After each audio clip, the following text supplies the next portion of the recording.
Hello दोस्तों, good morning. बज रहे हैं अभी सुबह के 6 और मैं सबसे पहले उठते ही लेती हूँ गर्म पानी ताकि डाइजेशन अच्छा रहे और बॉडी डिटॉक्स रहे। उसके बाद में दूध को गर्म चढ़ाया।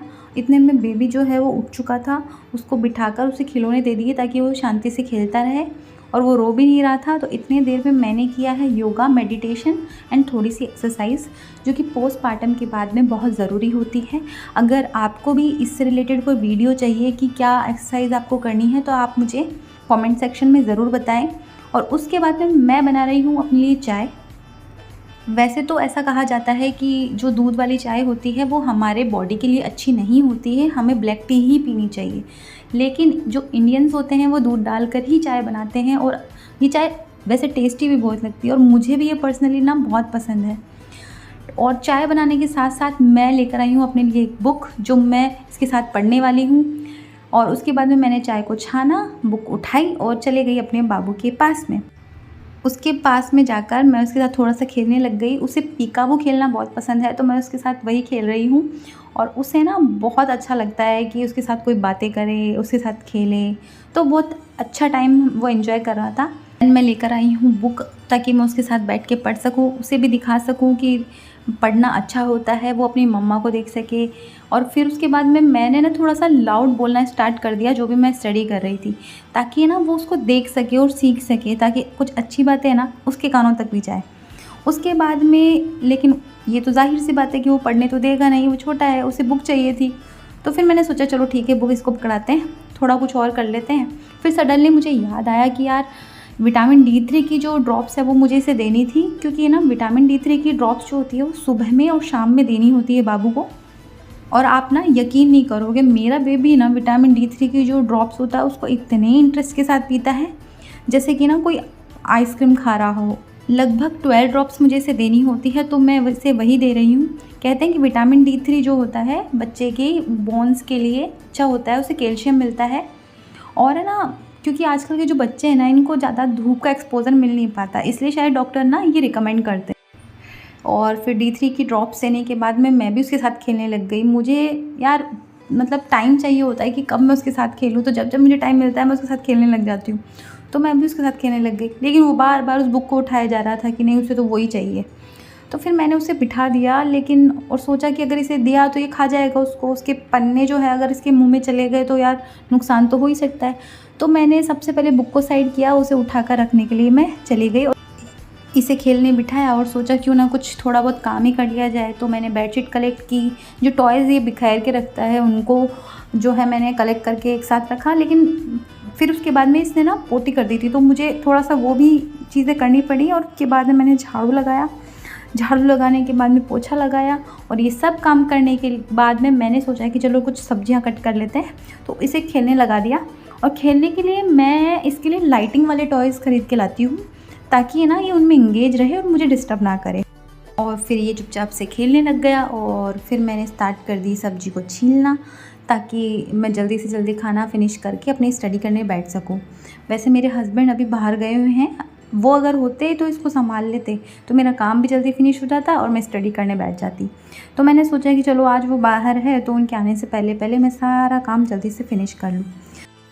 पर बेबी को भी बहुत टाइम हो गया था खेलते खेलते, तो शायद वो है ना थक गया था और फिर है ना वो मेरे पास आने की ज़िद करने लग गया। पहले तो मैं उसको बहुत इग्नोर मार रही थी और वो कंटिन्यू ट्राई करता कि गया कि चलो ठीक है मम्मा मुझे ले लो, लेकिन फिर मैंने उसको इग्नोर मार दिया। लेकिन फिर मुझे उसे लेना ही पड़ा क्योंकि वो अचानक से ना बहुत ज़ोर ज़ोर से रोने लग गया था। फिर मैं उसे देख नहीं पाई रोता हुआ, तो फिर मैंने ना सोचा कि चलो इसको ही ले लेते हैं, सब्जियां वब्जियाँ तो चलो होती रहेंगी, पहले बेबी इम्पॉर्टेंट है। फिर मैं उसके साथ खेलने लग गई, थोड़ा सा मैंने उसे थपकी भी दी और उसे सुलाने की पूरी कोशिश की। ये सोने में थोड़ा सा टाइम लेता है, आधी आधी आंखें खोल के जगा रहता है। फिर जैसे ही ये थोड़ा सा निद्रा मोड में गया ना, मैंने इसे सुला दिया और सुलाने के बाद फटाफट से अपनी सब्जियों को काटना स्टार्ट किया जो मेरी पेंडिंग रह गई थी। सब्जियां काटते काटते ख्याल आया कि क्यों ना मैं आप ही लोगों से थोड़ी सी अपने मन की बात शेयर कर लूँ। तो अगर मैं रूम में करती तो बाबू उठ जाता, तो मैंने सोचा चलो फिर किचन में चलते हैं और आप लोगों से एक ऑनेस्ट टॉक भी कर लेते हैं। हाय दोस्तों, तो मैंने सोचा कि कुछ क्यों ना काम करते करते आपसे कुछ बात हो जाए। आपको पता है मैं ना पूरे दिन कुछ ना कुछ काम करते रहती हूँ।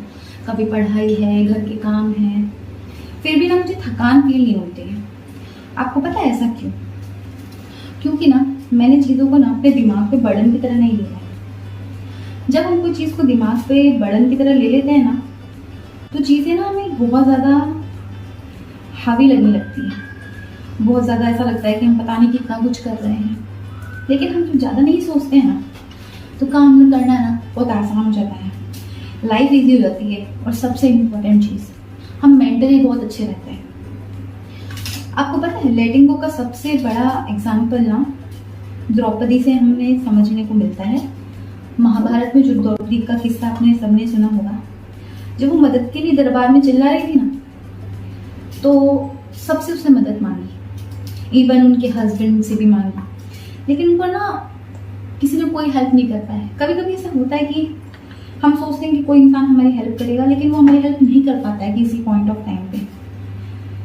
वो कंडीशन पे द्रौपदी ने जो किया ना, वही हमें करना चाहिए। उसने चीज़ को लेट गो कर दिया, उसने उस प्रोसेस को लेट गो कर दिया और चीज़ें छोड़ दी ऊपर वाले पे, यानी श्री कृष्ण पे। और श्री कृष्ण को छोड़ने की वजह से हमको सबको पता है कि श्री कृष्ण ने उनकी लाज रखी थी और उनको मदद की थी। हमें भी अपनी लाइफ में ना यही करना चाहिए, एग्जैक्टली सेम। हमें ना चीज़ को लेट गो करके सब ऊपर वाले को छोड़ देना चाहिए। भगवान सब संभाल लेंगे। कोई चीज़ या कोई कंडीशन जो भगवान हमें दे रहा है, तो वो इसीलिए दे रहा है क्योंकि उसे आप संभाल सकते हो। और अगर आप उसे नहीं संभाल रहे हो ना, तो उसे भगवान पे छोड़ दो, वो सब संभाल लेंगे। और मेरी सब्जी हो गई है कट, तो अब मुझे नहाना भी है, तो हम मिलते हैं थोड़ी देर बाद।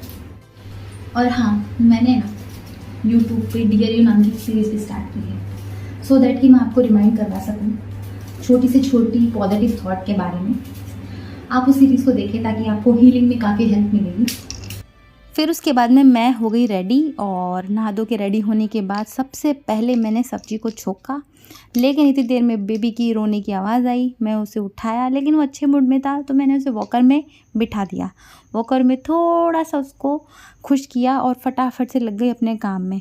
वो जब तक खेल रहा था उतनी देर में मैंने आटा लगाया। आटा लगाने के बाद में मैंने रायता बनाया है, और रायता बनाने के बाद में मैं फटाफट से आटे को फोल्ड करके रोटी सेकने में लगूंगी। तो जल्दी से जल्दी मैंने रोटी सेकना स्टार्ट कर दिया, क्योंकि बेबी अगर रोने लग गया तो ये काम फिर रह ही जाएगा। तो फटाफट से रोटी सेकना स्टार्ट किया। और वैसे अगर आपने देखा हो तो आज स्टडी का जो चीज़ है वो मैं आपको नहीं दिखा पाई, क्योंकि आज मुझे टाइम मिला ही नहीं यार। 11 बज चुके हैं, बिल्कुल काम नहीं हो पाया। कभी कभी ना ऐसे दिन निकल ही जाता है कि हम बिल्कुल स्टडी नहीं कर पाते, लेकिन ना उसको प्रेशर की तरह नहीं लेना है। इट्स ओके, क्योंकि हम मम है तो फिर ऐसा हो ही जाता है। बेबी है, घर के काम, काफ़ी कुछ रहता है। हस्बैंड भी नहीं थे, वरना हेल्प हो जाती। तो चलो कोई ना, नेक्स्ट टाइम मैं आपको स्टडी वाली चीज़ ज़रूर दिखाऊंगी। मिलते हैं नेक्स्ट ब्लॉग में। Thank you guys.